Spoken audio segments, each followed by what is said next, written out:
Have you ever been window shopping? Just looking in the windows of stores, browsing? Did anything from the store ever just follow you around? You're browsing for a new hat and see one you like, but pass it by. Then in the video game store next door, the hat is just sitting on the shelf.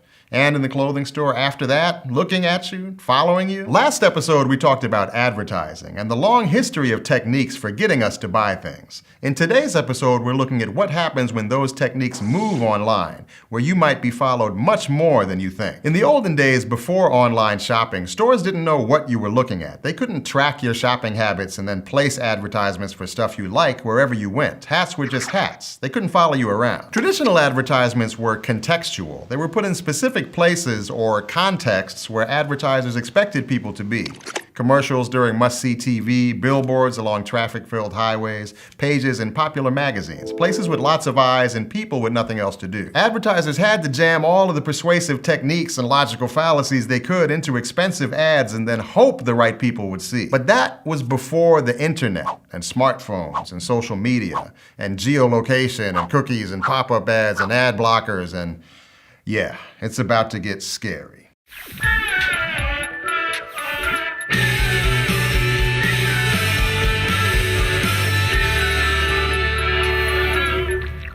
Old-timey advertisers didn't know who would see their ads, and they also didn't really know how well they were doing. Put up an ad for soda right by a high school, and maybe they'd have a rough idea of who walked by it every day, but they wouldn't know how many kids actually bought soda. It wasn't a total guessing game, but it wasn't a science either. Because of this, advertisers targeted different groups of people or demographics. Teenagers, older men and women, business professionals, families, white people, black people, Asian people. Still, these groups are pretty broad. You could place an ad with a TV show that drew mostly female viewers or a radio program that had mostly teen listeners, but you couldn't get too specific. So ads had to be broad too, and the products being sold were incentivized to be one size fits all. Anything too niche for a wide audience couldn't afford to spend money on big, broad advertising. Since the birth of mass media, advertisers have been looking for better ways to do this, to make sure their ads hit just the right people. Enter the internet. In the early days of the internet, the ad world was still just like print or TV advertising. Ads were created to reach as broad an audience as possible. First came display ads, and like print ads, they'd just sit there on your screen. And quickly advertisers tried to gussy these up. Pop-ups,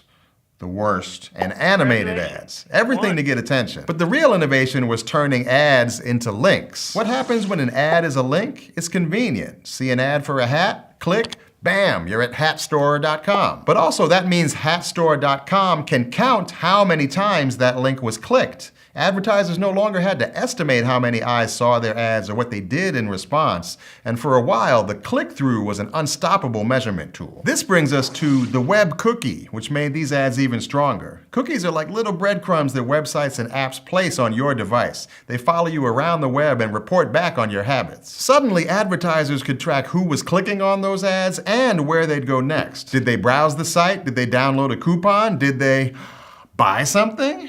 They could figure out who those viewers were, their shopping habits, and even what their life was like. Pre-cookie, advertisers put their targets, that's you, in pretty broad demographic buckets, but now they could narrow that immensely. Ads can target just 18 to 24-year-old women with an interest in science who live in Brazil, or 34 to 45-year-old men who like soccer in Canada. This is called addressable advertising, sometimes referred to as behavioral targeting. Take a look around this video.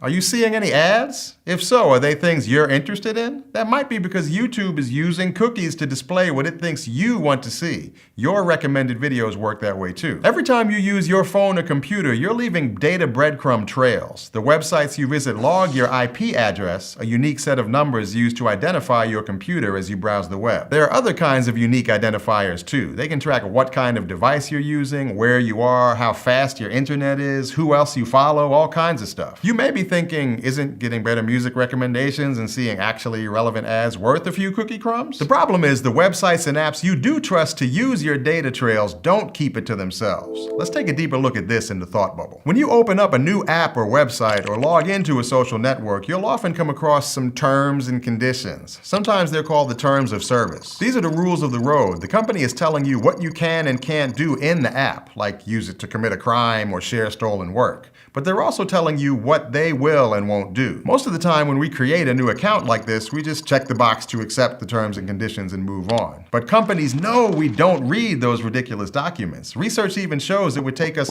25 days each year to read all the things we agree to. So more often than not, we're actually consenting to a lot of stuff we probably wouldn't if we actually read the darn thing. For example, Instagram. You think you're using an app to share photos with friends and chat with them. The app's terms of use say you can't post sexually explicit, violent, hateful, or discriminatory things on Instagram. You can't steal someone else's login or use your account for illegal purposes. They have a right to kick you out if you break the rules, like spamming or threatening others or stealing someone else's photos. Okay, that makes sense. But their terms of use also say if they do want to kick you out, they can do so without warning, and afterwards all of your photos and data and comments will no longer be accessible through your account. Despite their community guidelines, they say they have no official obligation to take down any Instagram content. They don't own your content, but you do grant them a non-exclusive, fully paid, and royalty-free transferable, sub-licensable worldwide license to use your content. In other words, they could use your photos however they want, including selling them to third parties. Doing so would be a big breach of trust, so they probably wouldn't, but they could. They use analytics tools that collect information sent by your device, including the web pages you visit. And they may use device identifiers on your phone to track your browsing habits to serve you personalized content or ads. With Instagram or any app you use, with the right clause hidden in all that legal jargon, your info can be sold to third parties over and over again.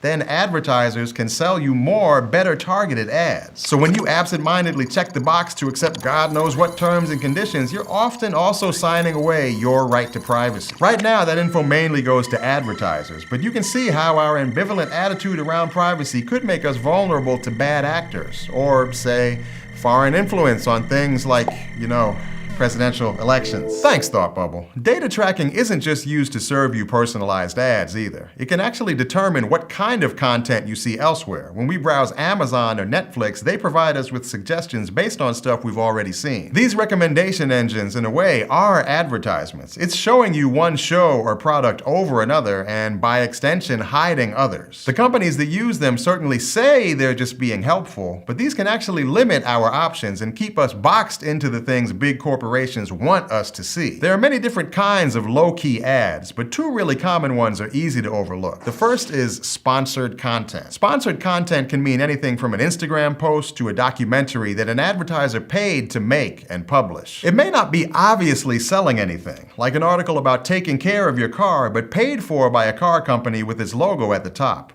Or it's that weird list of outlandish tabloidy articles at the bottom of a more reputable site, like "You'll never believe how they died," with a picture of a celebrity who's definitely alive. Those are particularly hard to pick out because publishers like your favorite magazines and websites will place them alongside their own original stuff, the editorial content, so they blend in. First, learn to distinguish between ads and non-commercial information. Look for phrases like sponsored content, native content, advertorial, or presented by brand name here. Celebrities and media creators may say they're partnering with the brand. That means they're getting money to promote that brand. Even when you Google, scope out the tiny green ad in a listing that shows they paid to be at the top of the list. Second, if nothing else, remember this. When something is free, you're the product. If you're sitting through ads to watch a video or scrolling past them on Instagram, that's the price you pay to share photos and make vlogs shipping Kate Winslet and Leonardo DiCaprio IRL. Check through all your online profiles and see how much info you're giving away.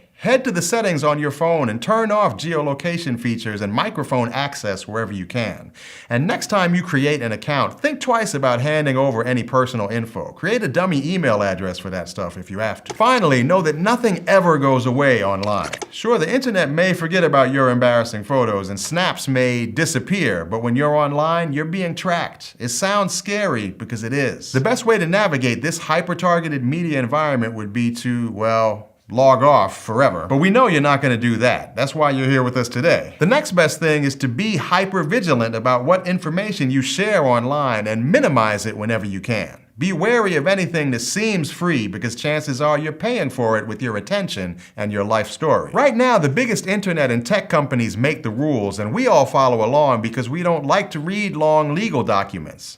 But with any new technology, there are organizations and policies that try to rein in the power of big players like Facebook and Google. Sometimes they're successful and sometimes not so much. We're going to learn all about that next time on Crash Course Media Literacy. Until then, I'm Jay Smooth. See ya. Crash Course Media Literacy is filmed in the Dr. Cheryl C. Kinney studio in Missoula, Montana. It's made with the help of all of these nice people, and our animation team is Thought Cafe. Crash Course is a Complexly production. If you want to keep imagining the world complexly with us, check out some of our other channels like Sexplanations, How to Adult, and Healthcare Triage. If you'd like to keep Crash Course free for everyone forever, you can support the series at Patreon, a crowdfunding platform that allows you to support the content you love. Thank you to all of our patrons for making Crash Course possible with their continued support.